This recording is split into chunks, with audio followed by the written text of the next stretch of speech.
थाने पै रहे हैं गंडा सिंह थाने 'ਚ ਸਾਡੇ 6 ਦਿਨ ਸੈਂਪਲ ਪੈ ਰਹੇ ਨੇ। ਕਿਉਂ ਪੈ ਰਹੇ ਨੇ? ਸਾਡਾ ਤਾਂ ਇੱਥੇ ਹੀ ਨਹੀਂ, ਸਾਨੂੰ ਕੀ ਪਤਾ ਸਾਡੇ ਇੱਥੇ ਹੀ ਸੈਂਪਲ ਬਦਲ ਗਿਆ ਹੋਣ, ਅੱਗੋਂ ਸਾਡੀ ਰਿਪੋਰਟ ਨਾ ਸਹੀ ਆਵੇ। 6 ਦਿਨਾਂ ਬਾਅਦ ਤੁਹਾਨੂੰ ਕਿਵੇਂ ਪਤਾ ਚੱਲਦਾ ਹੈ ਕਿ ਅਜੇ ਤੱਕ ਸਾਡੇ ਸੈਂਪਲ ਹੀ ਨਹੀਂ ਜਾ ਚੁੱਕੇ? ਸਾਨੂੰ ਤਫਤੀਸ਼ੀ ਨੇ ਮੈਨੂੰ ਫੋਨ ਕੀਤਾ ਜੀ ਤੁਹਾਡੇ ਸੈਂਪਲ नहीं जमा होए, सानू कार दो करवा के ते असीं जान। अस्सलाम वालेकुम नाज़रीन, आप देख रहे हैं 44 टीवी। मैं आपका मेज़बान सरदार जवेद अशर डोगर। मैं इस वक्त मौजूद हूँ कसूर के नवाई इलाका गांव खरेपड़ में मौजूद हूँ।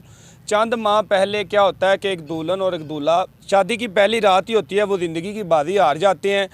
पूरा गांव जमा हो जाता है और पूरे गांव में तरह तरह की कियासराइयाँ की जाने लगती हैं। कुछ लोग कहते हैं कि जी जनरेटर का धुआं भरने से मौत वाक़या होगी, और कुछ लोग कहते हैं कि जी इनको दूध में जहर मिलाकर दिया गया जिसकी वजह से इन दोनों की मौत वाक़या होती है। उसके बाद क्या होता है कि पूरा गांव यानी कि कहता है कि जी इनको दफना दिया जाए, पोस्टमार्टम नहीं होने देते। मगर जो दुल्हन का भाई है वो इस वक्त मेरे पास मौजूद है, जिसका नाम मोहम्मद इमरान है। इमरान का उस वक्त भी ये था कि हमारी बहन और हमारे बनवई को जहर दिया गया, मगर तमाम घर वाले इनकी बात पर मुतफिक ना हुए।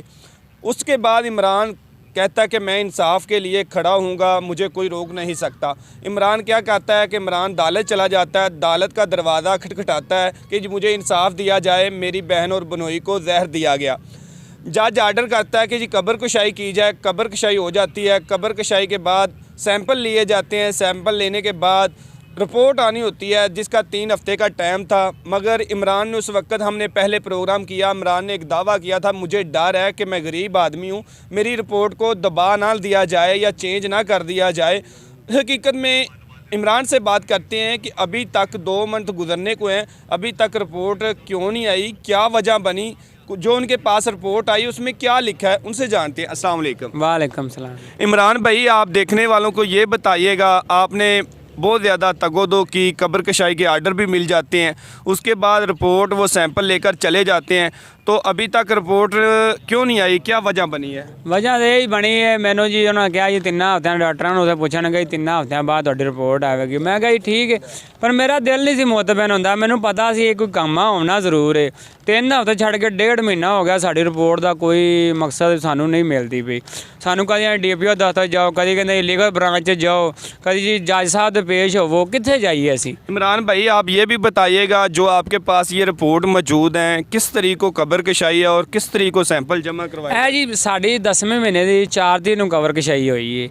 ਇਹ ਵੇਖੋ 10वें ਮਹੀਨੇ 11 ਤਰੀਕ ਸਾਡੀ ਰਿਪੋर्ट ਜਾ ਕੇ ਉੱਥੇ ਜਮ੍ਹਾਂ ਹੋਈ ਹੈ। 6 दिन ਸੈਂਪਲ ਯਾਨੀ ਕਿ ਥਾਣੇ ਪੈ ਰਹੇ ਨੇ। ਗੰਡਾ ਸਿੰਘ ਥਾਣੇ 'ਚ ਸਾਡੇ 6 ਦਿਨ ਸੈਂਪਲ ਪੈ ਰਹੇ ਨੇ। ਕਿਉਂ ਪੈ ਰਹੇ ਨੇ? ਸਾਡਾ ਤਾਂ ਇੱਥੇ ਹੀ ਨਹੀਂ, ਸਾਨੂੰ ਕੀ ਪਤਾ ਸਾਡੇ ਇੱਥੇ ਹੀ ਸੈਂਪਲ ਬਦਲ ਗਿਆ ਹੋਣ, ਅੱਗੋਂ ਸਾਡੀ ਰਿਪੋਰਟ ਨਾ ਸਹੀ ਆਵੇ। 6 ਦਿਨਾਂ ਬਾਅਦ ਤੁਹਾਨੂੰ ਕਿਵੇਂ ਪਤਾ ਚੱਲਦਾ ਹੈ ਕਿ ਅਜੇ ਤੱਕ ਸਾਡੇ ਸੈਂਪਲ ਹੀ ਨਹੀਂ ਜਾ ਚੁੱਕੇ? ਸਾਨੂੰ ਤਫਤੀਸ਼ੀ ਨੇ ਮੈਨੂੰ ਫੋਨ ਕੀਤਾ ਜੀ ਤੁਹਾਡੇ ਸੈਂਪਲ ਨਹੀਂ ਜਮ੍ਹਾਂ ਹੋਏ, ਸਾਨੂੰ ਕਾਰ ਦਿਓ ਕਰਵਾ ਕੇ ਤੇ ਅਸੀਂ ਜਾਣਾ ਹੈ। ਤੇ ਫਿਰ ਕੀ ਤੁਸੀਂ ਕਾਰ ਕਰਵਾ ਕੇ ਦਿੱਤੀ? ਨਹੀਂ, ਉਹਨਾਂ ਨੂੰ ਖਰਚਾ ਦਿੱਤਾ, ਲੋ ਜੀ ਜਾਓ। ਹਾਂ, ਫਿਰ ਉਹਨਾਂ ਨੂੰ ਖਰਚਾ ਦਿੱਤਾ ਜੀ, ਫਿਰ ਉਹ ਜਾ ਕੇ ਸੈਂਪਲ ਜਮ੍ਹਾਂ ਕਰਾ ਕੇ ਆਏ ਨੇ, ਤਾਂ ਉਹਨਾਂ ਫਿਰ ਮੈਨੂੰ ਇਹ ਕਾਪੀਆਂ ਦਿੱਤੀਆਂ ਨੇ, ਲੋ ਜੀ ਤੁਹਾਡੇ ਸੈਂਪਲ ਦਾ ਨੰਬਰ ਹੈ। 11 ਤਰੀਕ ਨੂੰ ਜਾ ਕੇ ਸੈਂਪਲ ਜਮ੍ਹਾਂ ਹੋਏ ਨੇ। ਕੀ ਪਤਾ ਇੱਥੇ 11 ਦਿਨਾਂ 6 ਦਿਨਾਂ ਦੇ ਵਿੱਚ ਕੀ ਹੋ ਗਿਆ, ਸਾਨੂੰ ਕੀ ਪਤਾ। ਤੇ ਹੁਣ ਜਦੋਂ ਤੁਸੀਂ ਕਦੇ ਕਿਸ ਦਫ਼ਤਰ ਜਾਂਦੇ ਹੋ, ਕਦੇ ਕਿਸ ਦਫ਼ਤਰ ਜਾਂਦੇ ਹੋ, ਤਾਂ ਕੀ ਕਹਿੰਦੇ ਨੇ ਕਦੋਂ ਤੱਕ ਰਿਪੋਰਟ? ਉਹ ਕਹਿੰਦੇ ਨੇ ਇਹ ਕੋਈ ਪਤਾ ਨਹੀਂ, ਮਹੀਨਾ ਵੀ ਲੱਗ ਸਕਦਾ, 2 ਵੀ ਮਹੀਨੇ ਲੱਗ ਸਕਦੇ, 3 ਵੀ ਮਹੀਨੇ ਲੱਗ। ਇੰਨੇ ਦਿਨਾਂ 'ਚ ਸਾਨੂੰ ਕੀ ਲੱਭਣਾ ਹੈ? ਸਾਡੀ ਤਾਂ ਰਿਪੋਰਟ, ਜਿਹੜੀ ਗੱਲ ਦਾ ਸਾਨੂੰ ਡਰ ਸੀ ਉਹੀ ਡਰ ਸਾਡੇ ਸਾਹਮਣੇ ਆ ਗਿਆ ਹੈ। ਮੈਨੂੰ ਨਹੀਂ ਲੱਗਦਾ ਮੈਨੂੰ ਕੁਝ ਲੱਭਿਆ ਇਹਦੇ ਵਿੱਚੋਂ। ਮੈਂ ਐਵੇਂ ਧੱਕੇ ਖਾਂਦਾ ਰਹਿਣਾ, ਕਿਹੜੇ ਬੂਹੇ 'ਤੇ ਜਾਣਾ, ਕਦੀ ਕਿਹੜੇ ਬੂਹੇ 'ਤੇ ਜਾਣਾ। ਪਰ ਮੈਂ ਇਹ ਕਹਿਣਾ ਚਾਹਣਾ, ਸਾਡੀ ਰਿਪੋਰਟ ਤਾਂ ਆਵੇ, ਸਾਨੂੰ ਪਤਾ ਲੱਗੇ ਵੀ ਸਾਡੇ ਨਾਲ ਕੀ ਬਣਿਆ। ਸਾਡੇ ਦਿਲ 'ਚ ਅਸੀਂ ਕਿਸੇ ਪਾਸੇ ਜਾਣ ਜੋਗੇ ਵੀ ਨਹੀਂ ਹੈਗੇ, ਸਾਡੇ ਦਿਲ 'ਚ ਇਹ ਰਹਿੰਦਾ ਕੀ ਪਤਾ ਸਾਨੂੰ ਹੁਣੇ ਫੋਨ ਆ ਜਾਵੇ, ਠਹਿਰ ਕੇ ਫੋਨ ਆਈਏ। ਜੇ ਸਾਨੂੰ ਅਸੀਂ ਕਿਸੇ ਪਾਸੇ ਜਾਣ ਜੋਗੇ ਨਹੀਂ ਹੈਗੇ, ਕੀ ਕਰੀਏ ਫਿਰ ਅਸੀਂ?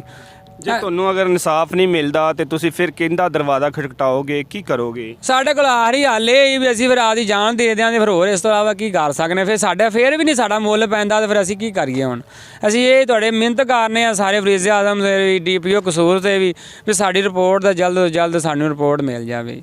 जी नाजरीन, ये थे दुल्हन के भाई इमरान, जिसका कहना है कि मैं दर बदर की ठोकरें खाने पर मजबूर हूँ, मुझे इंसाफ नहीं दिया जा रहा। मैं अल्लाह हकाम से अपील करता हूँ कि मुझे इंसाफ दिया जाए। अगर मुझे इंसाफ ना दिया गया तो मैं DPO ऑफिस के सामने खुदकुशी कर लूँगा, मगर अपनी बहन के इंसाफ के लिए ये जो जंग लड़ रहा हूँ ये लड़ता रहूँगा। तो इसी के साथ अपने मेज़बान सरदार जवेद अशर डोगर को दीजिए इजाज़त। अल्लाह निगहबान।